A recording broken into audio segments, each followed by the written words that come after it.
básicamente lo que vamos a estar analizando hoy es un poco cómo se refleja la doctrina de la Trinidad en las Escrituras, ¿verdad? Y cómo en muchos textos habla acerca de la Trinidad.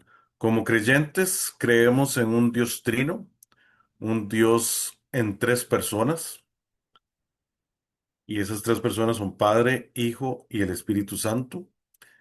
Es un Dios en tres personas, ¿verdad? No son tres dioses, sino que son un Dios que al mismo tiempo tiene tres personas. Es algo que a veces es difícil de entender, es uno de los, se puede decir, de los misterios que aparecen en la Escritura y que a veces nuestra mente finita no acaba de comprender completamente, pero ese es el Dios que se nos revela a través de las Escrituras. Ahora, esta doctrina se fue revelando progresivamente a través de la historia bíblica, que la conocemos como la historia de la redención, que sabemos que la escritura lo que nos presenta es la historia desde la creación hasta la caída, después de la caída la redención y por último el fin de los tiempos que conocemos como la consumación. Entonces son como las cuatro etapas de la historia bíblica, ¿verdad? Hablando desde un punto de vista teológico. Entonces sí, ha habido una historia de redención. Y fue Dios revelándose poco a poco, mostrándose como un Dios en tres personas. Vamos a ver primeramente que en el Antiguo Testamento quizás no lo dice tan claro como en el Nuevo Testamento que Dios es trino, pero sí insinúa que es un Dios plural y es lo que vamos a estar viendo primeramente.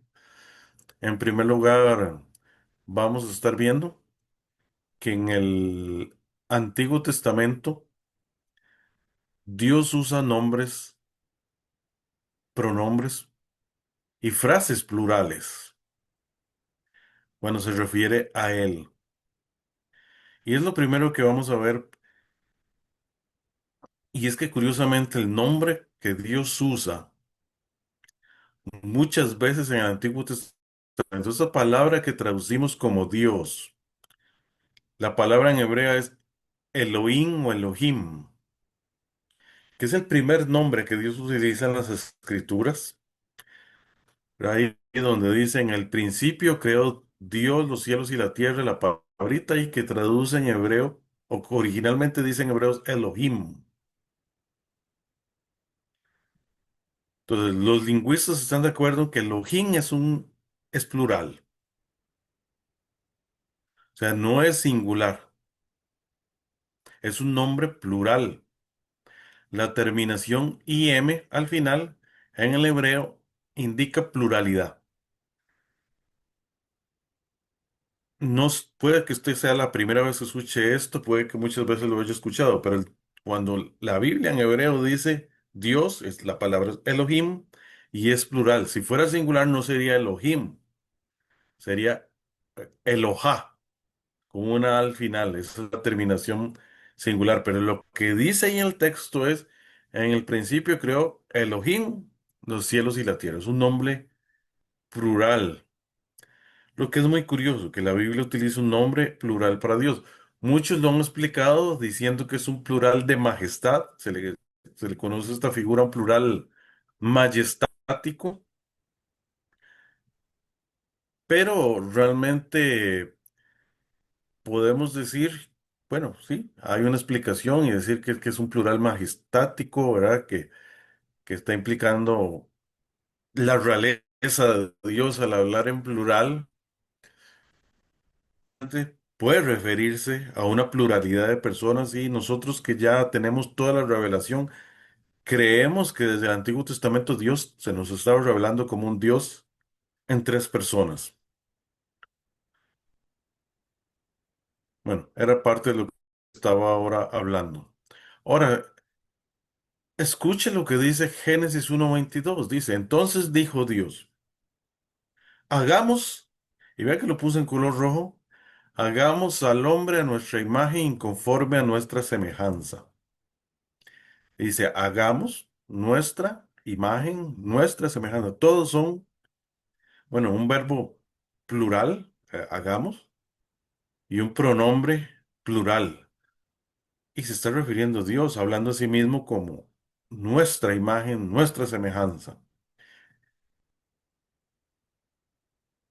¿Por qué Dios le pide a Moisés que lo escriba de esa manera? Porque recordemos que el que escribió Génesis lo hizo en forma profética, le fue revelado, fue Moisés. Em, Cuando Dios hizo al hombre, Moisés no estaba presente. Sabemos que fue que Dios le reveló estas cosas a Moisés posteriormente, porque él no estaba presente. Y Moisés lo escribe. Así, hagamos al hombre a nuestra imagen y semejanza. Algunos podrían decir, no, no, no está hablando de los ángeles, no, está hablando de la imagen de Dios, entonces está hablando de que Dios es plural. Entonces, que hagamos al hombre en forma plural, a la imagen de Dios, que es tres personas. Moisés, obviamente, en ese momento no sabía que se refería a la Trinidad, porque se le está siendo revelado hasta el Nuevo Testamento, es que ya se va revelando bien claramente el concepto de la Trinidad por medio de Jesucristo. Y vamos a ver otros textos que hablan de esta manera. Vamos a leerlos. Y dice Génesis 3:22, la primera parte, y dijo Jehová Dios, he aquí el hombre es como uno de nosotros, ¿ok? Uno de nosotros. ¿Por qué otra vez usa nosotros? Sabiendo el bien, bueno, y el mal.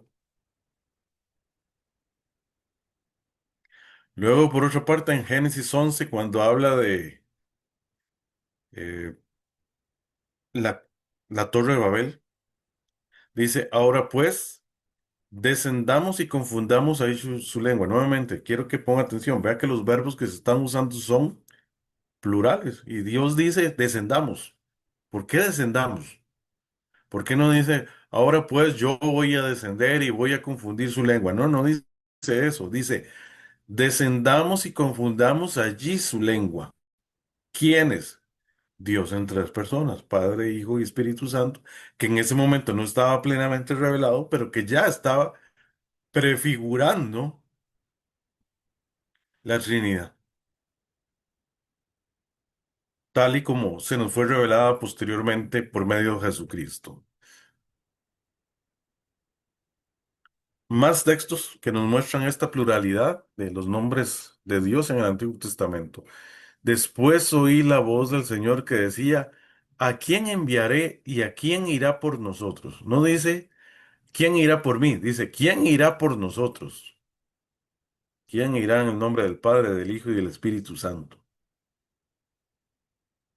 El texto no lo dice abiertamente, pero lo podemos inferir ahora que ya conocemos y tenemos toda la revelación completa.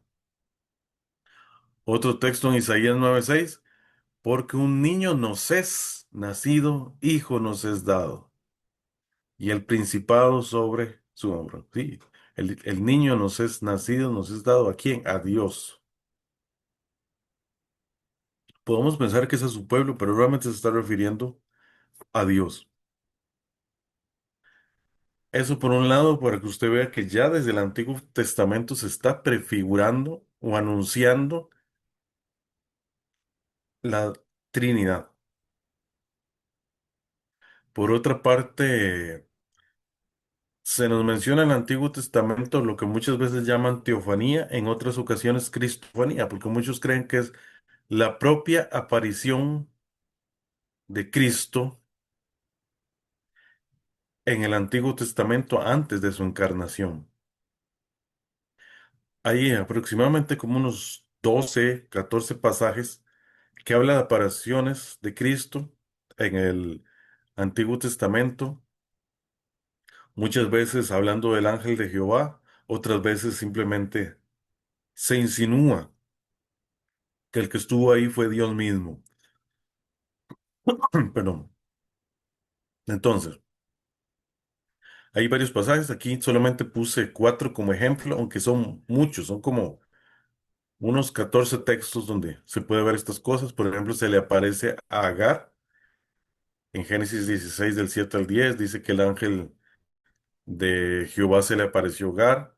También se le aparece a Abraham para que no sacrifique a Isaac. Ese sí lo vamos a estar leyendo. Génesis 22 del 11 al, perdón, sí, del 11 al 13 dice. Entonces, y vea que dice, el ángel de Jehová le dio voces desde el cielo y dijo, Abraham, Abraham. Y él respondió, heme aquí, dijo, no extiendes tu mano sobre el muchacho ni le hagas nada, porque ya conozco que temes a Dios por cuanto no me rehusaste tu hijo, tu único. Entonces alzó Abraham sus ojos y miró, y aquí unas espadas, un carnero trabado, un zarzal por sus cuernos, y fue Abraham y tomó el carnero y le ofreció un holocausto en lugar de su hijo. No dice que fue Dios, dice que fue el ángel de Jehová, que sabemos que es Dios mismo.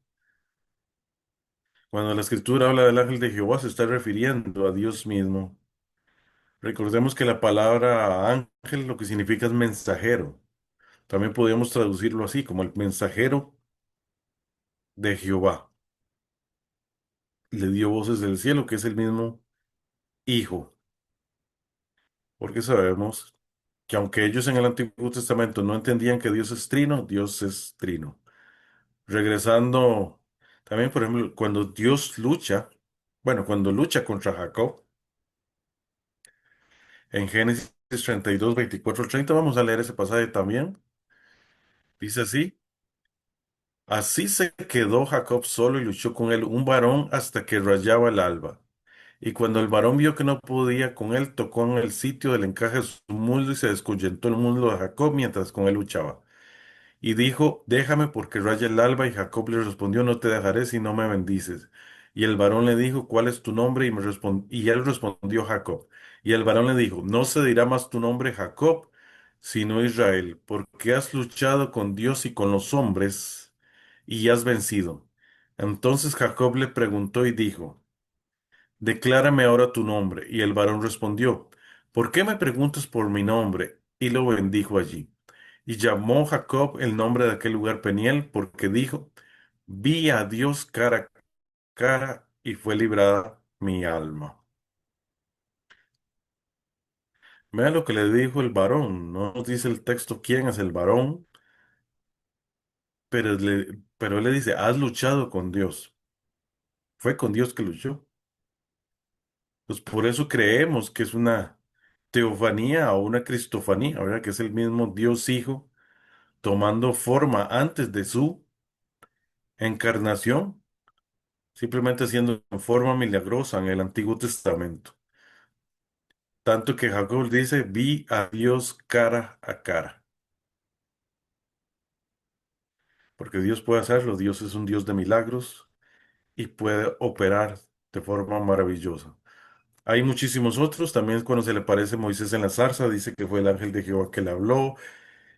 Y hay muchísimos otros pasajes, ¿verdad? A la hora de la salida de Egipto, también a Josué, también en Jueces, en Reyes, en Isaías, en Daniel, habla del ángel de Jehová, de las apariciones de Dios revelándose en el Antiguo Testamento, de Cristo revelándose en el Antiguo Testamento antes de su encarnación en el Nuevo Testamento cuando tomó la forma de un bebé. Vamos a seguir. Ok. Ahora, ya en el Nuevo Testamento, cuando llega Jesucristo, la Trinidad es revelada completamente. Dice en Primera de Juan 5:7, tal vez el texto más claro acerca de la Trinidad, dice, porque tres son los que dan testimonio en el cielo: el Padre, el Verbo y el Espíritu Santo, y estos tres son uno. El Verbo es uno de los títulos de Jesús que más utiliza Juan, tanto en su Evangelio según Juan como en las epístolas eh, escritas por él, que están en las epístolas generales.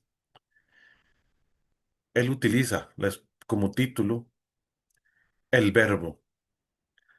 Realmente, tal vez el verbo no es la traducción más clara, fue la traducción que eligió Casiodoro de la Reina como para dar a entender que era palabra en acción, pero realmente ahí lo que dice es la palabra. O sea, cuando Juan 1 dice en el principio era el verbo y el verbo era Dios, realmente lo que dice el texto es en el principio era la palabra y la palabra era Dios. O sea, a Dios se le llama, o a Jesús se le llama la palabra, y es porque Él es la palabra encarnada de Dios. Él mismo encarna la palabra, Él mismo encarna los mandamientos, Él mismo encarna toda la santidad de Dios, y Él mismo cumple el papel de comunicar y ser un mediador entre Dios y los hombres, y Él es el que nos revela. Y en este caso, si no hubiera sido por Jesús, no hubiéramos conocido completamente la doctrina de la Trinidad. Fue Jesucristo el que nos reveló la doctrina de la Trinidad. Si Él no hubiera llegado a la tierra, no hubiéramos conocido completamente esta verdad acerca de Dios. Es por medio de Él que nos revela esta verdad, que Dios nos revela esta verdad. Vamos a estar viendo varios textos en el Nuevo Testamento donde se ve claramente la Trinidad presente. La otra semana, más bien vamos a centrarnos más en textos donde se nos muestra que el Padre es Dios, que Cristo es Dios y que el Espíritu Santo es Dios. Pero ahorita lo que vamos a hacer es analizar textos donde usted puede ver a la Trinidad en un solo texto, en un solo pasaje, y cómo lo va mostrando la Biblia, esa Trinidad en diferentes textos. Entonces vamos a empezar que, por ejemplo, que en el bautismo de Jesús participó la Trinidad. Y vamos a leer el texto, dice, y Jesús, después que fue bautizado, subió luego del agua, y aquí los cielos le fueron abiertos, y vio al Espíritu de Dios que descendía como paloma, y venía sobre él. Y hubo una voz de los cielos que decía, este es mi Hijo amado, en quien tengo complacencia. Entonces, Jesús estaba ahí, la segunda persona de la Trinidad, estaba en el agua, estaba siendo bautizado. Ahí vemos a la segunda persona de la Trinidad. La tercera persona de la Trinidad, que es el Espíritu Santo, desciende en ese momento como una paloma. Y al mismo tiempo, una voz en los cielos dice, este es mi Hijo amado, proclamando que es el Padre. Entonces vemos cómo ahí en el bautismo de Jesús podemos ver claramente las tres personas de la Trinidad. Otro pasaje, por ejemplo, la Trinidad mencionada cuando Jesús anuncia que va a venir el Espíritu Santo en lugar de él para ayudar a los discípulos. Ve que el texto dice en Juan 14:16, y yo rogaré al Padre y os dará otro consolador para que esté con vosotros para siempre. En ese pequeño texto, Jesús dice, yo, o sea, ahí está Jesús. ¿Qué va a hacer él? Rogar al Padre, vemos a la primera persona de la Trinidad, y os dará otro consolador. ¿Quién es el consolador? El Espíritu Santo. Entonces vemos en un mismo texto las tres personas de la Trinidad. Uno más. En Hebreos 9:14 se ve cómo la Trinidad es mencionada en el proceso de salvación. Dice el texto, cuanto más la sangre de Cristo, el cual mediante el Espíritu eterno se ofreció a sí mismo sin mancha a Dios, limpiará vuestras conciencias de obras muertas para que sirváis al Dios vivo. Nos habla de Cristo que con su sangre nos habla, bueno, con su sangre nos lleva a la salvación al haber muerto en la cruz. Nos habla del eterno, porque Jesús opera a través del Espíritu Santo, que es el que santifica, que es el que nos convence de pecado. Nos habla de que Jesús se ofrece sin mancha a Dios. ¿A quién? Al Padre. Entonces podemos ver en este texto nuevamente reflejados las tres personas de la Trinidad. A veces no entiendo cómo hay personas que no creen en la Trinidad. O sea, yo siento que hay muchísimos textos que hablan de la Trinidad. Y hay sectas que en particular no creen en el Dios Trino. Entonces, muchas veces usted puede escuchar alguna de estas sectas diciendo, no, es que Jesús no es Dios. Bueno, vamos a estar viendo que aquí nos muestra que sí, que es parte de la Trinidad. Y la otra semana aún vamos a ver más cómo podemos ver que Jesús es Dios, que el Espíritu Santo es Dios y que el Padre es Dios, que son tres personas en una. Por otra parte, la Gran Comisión nos muestra la Trinidad. ¿Qué dice la Gran Comisión? Por tanto, id y haced discípulos a todas las naciones, bautizándolos en el nombre del Padre y del Hijo y del Espíritu Santo. Tal vez es otro de los textos más claros. Dice que el bautismo debe ser en el nombre de Dios Trino, Padre, Hijo y Espíritu Santo. Eso se nos dice, que tenemos que bautizar en el nombre de Dios Trino, en las tres personas, cuando hacemos discípulos a las naciones. También, para ir finalizando, cuando en el Nuevo Testamento hace saludos, cuando anda bendiciones, se menciona la Trinidad y vamos a mencionar particularmente dos textos. Este primero es Primera de Pedro 1:2, que es un saludo. Es el saludo con que inicia la epístola, la primera epístola del apóstol Pedro. Dice así, elegidos según la presciencia de Dios Padre, en santificación del Espíritu, obedecer y ser rociado con la sangre de Jesucristo. Gracia y paz os sean multiplicados. Se ve claramente que habla de Dios Padre, que fue el que nos eligió, que habla del Espíritu, que quien es quien nos santifica, y habla de Jesucristo, que fue el que dio su sangre por nosotros y que por medio de sus sacrificios que podemos alcanzar la salvación.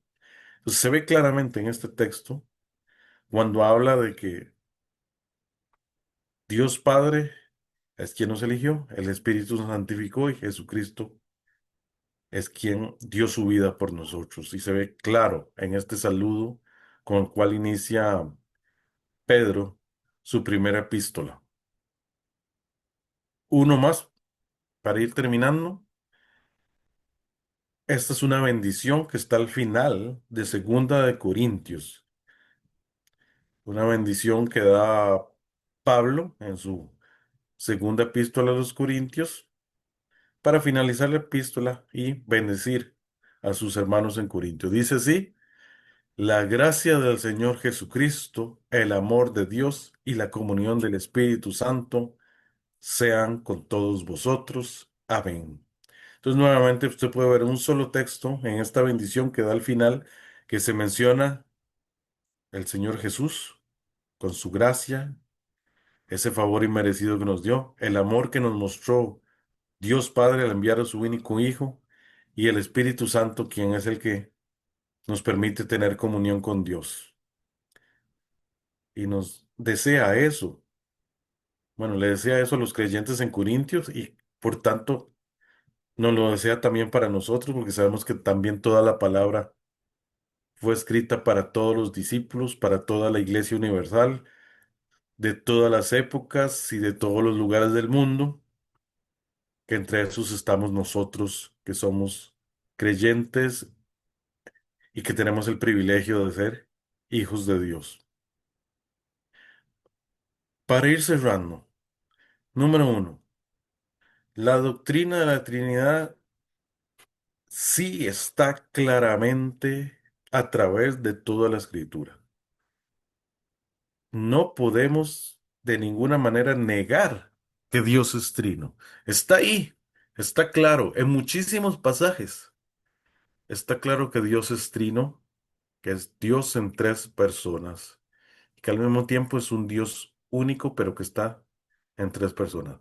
Por otra parte, que ese Dios trino está desde el principio. Desde que dice, y creó Dios los cielos y la tierra, ahí ya estaba Dios trino. Siempre ha estado, desde la eternidad. Siempre ha estado el Hijo, el Padre y el Espíritu Santo. Algunos creen que el Hijo fue creado. No, el Hijo no fue creado. El Hijo siempre ha estado. Por eso, desde el Antiguo Testamento se nos dice que ese Dios plural estaba ahí cuando Dios creó el mundo. Entonces, siempre ha estado el Dios trino. Para el creyente, el nombre Elohim, ¿verdad? Que es Dios en hebreo, deja de ser un misterio. O sea, para nosotros como cristianos no es un misterio y no pensamos, qué raro, porque usó un nombre plural.